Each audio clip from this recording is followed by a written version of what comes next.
comments do you have about today's wealth principle? I know it's extremely valuable and complex principle, but it's also very simple. And I think everybody got it pretty easily. So what questions do you have? And for everybody who's in Alchemist Mastery, going to the mastermind, yes, get some lunch. This is the time to do it. And for everybody else, we're going to hang out and I'll answer as many questions until I'll say maybe 11:30, 11:40. For meeting people and infiltrating society is in that system. We used to call it social dynamics, but now we call it get the attention. All right, thanks. Great to see everyone, and thank you. Awesome. And Melissa, you go through that training, it's about an hour, it's like 45 minutes. But if you go through and you see anything missing, by the way, it's still pretty relevant. I did that maybe 2 or 3 years ago, and Facebook still operates exactly the same way. Okay. Great, thank you. Awesome. Let's give Melissa a round of applause. And at Master of Influence, which I know you're going, at Master of Influence, you're going to get a lot of how me and Doug and Terry, we interact with people to create a situation that we want, a more ideal situation for everybody. Great. Thank you. You're welcome. Can't wait for Monday with Heidi. Hell yeah. Let's give Melissa a round of applause. Melissa, if you don't know, was in that video. She crushed it. She's like, #1 cheerleader in the group because she sat in the front row. Smart spot, smart location. Next year, be thinking about the front row. The people who sit up front get the most camera time. Awesome job. You. What else? Questions or comments? Something that came up for you, something you noticed as we were listening. What was the hardest thing for you to grasp, or what was the most exciting thing about today's wealth principle? Principle 44: systemize your business. And just unmute the mic. Remember, no questions means it's been a slow week. It means not much got done. I get nervous. Go ahead, Melissa. So I don't know how I was accepted into this group, but I was accepted into a group from New York City. It's all very rich people. They meet at, I think, the Playboy Club or something in New York City.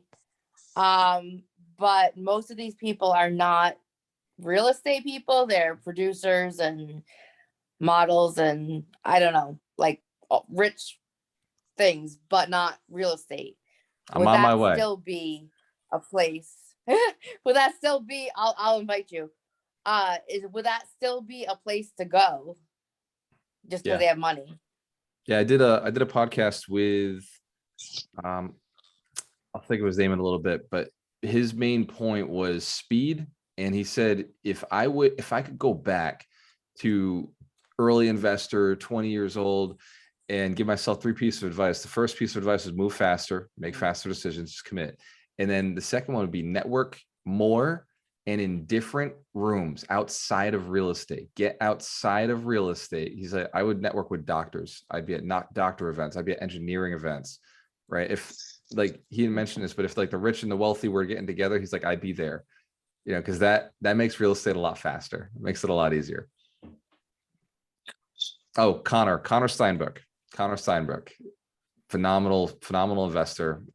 He's in my upline in EXP, but he's a cool dude. And he said speed, like his principle, his like whole interview was all about speed. And if you haven't watched that one, go back, listen to the Alchemist Nation podcast, Connor Steinbrook, and he's talking about how to speed up your business. So Melissa, yeah, congratulations to get in that room and leverage it, use it, get in there. And by leverage and use, I mean, go deep in the relationships, find out who they are. That's find out what they have available for you. What else? Also, offer you to them. Big thing for me, and real short little story is I joined Chamber of Commerce in 2016 as Wager Consulting. That was my consulting business. And I had the doctor ego of I help people, and I'm really good at what I do because everybody that came into my room got help and they made change and all of this stuff. And so I went into a chamber thinking I'm going to help all these people, and nobody knew me and I didn't know how to talk to them. When I decided that just wasn't working because nobody really wants help and nobody's really into growing or anything like that, very egocentric, I quit the chamber. When Christine and I revamped and reorganized and really understood what generator coaching is all about and created generator coaching. We went in to be of service, and we serve on almost every committee there is. We're ambassadors. We really generated the room of our chamber now, and we have gotten more business out of that place than I think anybody that goes there. But it's all because we go and serve. And so when you go into these groups and you go in looking to connect, look to be of service to them rather than what you can get. Let's give Dr. Terry Wager a round of applause. Look to be of service, but listen to be of service. Listen. Absolutely. Go ahead, Heidi. I know you got some gold. No, I just said amen. That was gold. Tasted good. I liked it. Hell yeah. Who's getting some good stuff up from these coaches? Who loves the questions? Who's getting something good from the questions? Awesome. We'll stick around for a few more minutes. If there's any questions, now's the time to ask. I see Russ has his mic unmuted. So Russ, you got a question for us or a statement? No, I mean, I support a lot of those things. It's great what Dorina was talking about and Heidi and everyone, so about automation. And I guess it's just I guess my question could be when somebody's in a place where they're financially very strapped and limited, then how do they get going when it's a kind of a chicken for them? What comes first, the car or the horse, the chicken or the egg? Absolutely. Russ, that's a great question. Let's give Russ a round of applause. Phenomenal question. Yeah. And that is, I spend all of my life focused on that question. You know, ever since I took this mission on, I focus on how does somebody who has no money, has no resources, maybe has no really good network, like the network's just what they've always had, and it's obviously brought these results. So how does somebody go and improve and increase their life without having the resources to go and use systems? And the first system to really put in place is this one up here. It's getting a training system going. Get your mind into learning how to get better systems. So if you have no systems, the first system is to build this into improving or identifying the right systems, because it's not necessarily about being able to build them. You can build systems, Russ. You're able to get up in the morning. You obviously got dressed, you had food. So you're very good at building systems when you know what you're looking for. So the first step is to get the goal. Like once you set and identify the goal of what the next system should be, and start improving your life in smaller ways. So you want to jumpstart. If you want to become a millionaire within a year, who would like to know what that system is? Get in front of somebody who has $1 million to give away. Get in front of somebody who's looking to spend $1 million. And in our case, as real estate investors, it's somebody who's holding a $5 or $6 million building and they're willing to sell it for 4 or 5. So if you can go and have a conversation with somebody who is willing to sell a $5 or $6 million building for 4 or 5, that's the only system you need. That's a highly leveraged system. Does that make sense? Get in front of enough of them. And like Terry said, when you get there, add value, serve, be a decent human being and help them get rid of that property. And if they get rid of it to you with seller financing, right? This, learning new systems, learning ways to negotiate. Is that helpful, Russ? Yes. It's leverage systems. Like go to the really highly leveraged ones and you can have whatever you want much faster. Let's give Russ a round of applause. It's a great question. I want to add something to that.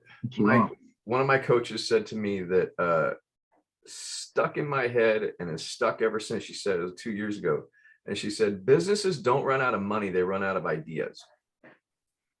And so if you're running low on money or you're living in that scarcity of, I don't have enough money, you're so focused on what the problem is, you're not looking at the possibilities of where to go next or who to talk to, and you don't have that partnership growth mentality.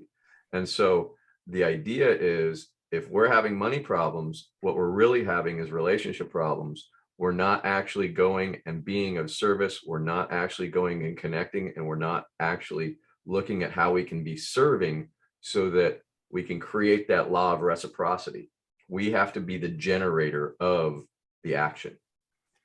Generate income, generate contacts. Also, Terry, that's so good. And, I had a meeting with my coach yesterday, and one of the things that she said was like, all the decisions you're making in your business, you're operating out of where you are today, and you have to make decisions operating out of where you're going. the person that you're becoming and where you're going to end up showing that money, honey. So it's a money squishy. But how does a person who walks with that energy of $1 million earner, $1 million, business, how does she walk? What system does she follow? And sometimes you don't have to reinvent the wheel. You find a person who's accomplished that and you just follow the hell out of their system. What is their system? And that's what we're doing here, right? That's what Absolutely. the mentorship is about. And so sometimes you have to take that leap before you're ready and make the investment in yourself to learn the systems and let somebody else hold your hand and walk you through and have that accountability. Yeah, I love it. And when you're like, Russ just actually asked a great question. It really does, present the point, and what Terry said and what Heidi just said tie in together really well. Is you have to reach out to more people, right? There's probably not something wrong with what you do for income. It's just a matter of more people coming through. Just reach out to more people. In our training company, I don't get concerned about whether or not my product is good. It works. It's proven. It's consistent. It's got referrals. It's got testimonials. People are coming through. The product is great. Don't focus on the product. I mean, we're always focused on improving it, but get more people through it. The only way to improve your product is to get more people. Like, find a complaint, get enough people through that somebody does have a complaint, and then focus on improving it. But if you're not making money in your business, it just means not enough people know about it. It just means go out and have more conversations, pull more people in. If you're working for somebody else and you're not making enough money, it's probably because you just negotiated a bad contract for yourself. Go find somebody else, renegotiate. Right? You can always adjust your income through a conversation with somebody else. All the money you're looking for is in the hands of other people. It was the best piece of advice I ever got. Everything you want is in the hands of other people. Shit, even Dorina, she was in the hands of other people before I met her. Right? I had to convince her that was the more compelling. Right? Yeah. It's powerful. It's powerful, my friends. And the vision of yourself, like Heidi just said, that vision of yourself in the future. I had this conversation with Jen Sullivan yesterday. I told her, I was like, look, you want to be an actress? Be the actress today. Walk like the actress, talk like the actress, invest like the actress. Talk to people as if you were talk to the people you would talk to, right? If you're the actress, you're going to be having a conversation with directors, right? Go talk to the directors. Let's get it done, right? Be that person today, and the opportunities will reveal themselves. Be the millionaire, be the multimillionaire, right? I tell Melanie all the time, 10 subways. What, you don't own 10 subways? I'm fucking shocked. It blows my mind because I see you as somebody who owns 10 subways. Let's go get them. Let's make it sense, guys. These guys are giving you some really good information. I love it. The questions are what makes the value. Jen, you got one? Are you just testifying? Yeah. Just basically, I heard you talking about me, so I was like, I gotta get back on camera. But yeah, no, that was a really powerful conversation. You're right. Yeah, exactly. I have to think more like the person that I am not going to be, because I am that person right now. That's right. Yeah, it's not just thinking about it, it's acting and stepping into that person. Yes. Exactly. And Nadine, I see your hand, and I also see Melanie Santos. Go ahead, Melanie. And then Nadine, you're right after her. I just have a question about virtual assistants. Is it me, or does anyone else have like a hard time setting up systems with them? Because I feel like it's difficult and I get frustrated and then give up. Melanie, it's just that you had lack of system on training VAs. That's all. VAs are the easiest people to train. I love working with my VAs. As soon as I find something I want them to do, I ask them, how would you do that better than what I'm doing right now? How would you do it? And they come up with a better system than I have at the moment. I don't show them how I do it. I show them what I want. And I ask them how they would do it. Then I ask them to document that and write it down, because they're building the system. I don't trust me to build a system. I trust somebody better than me to build a system. I only hire VAs that are better than me. Okay. So Melanie, it's not you. It's not them. It's the question.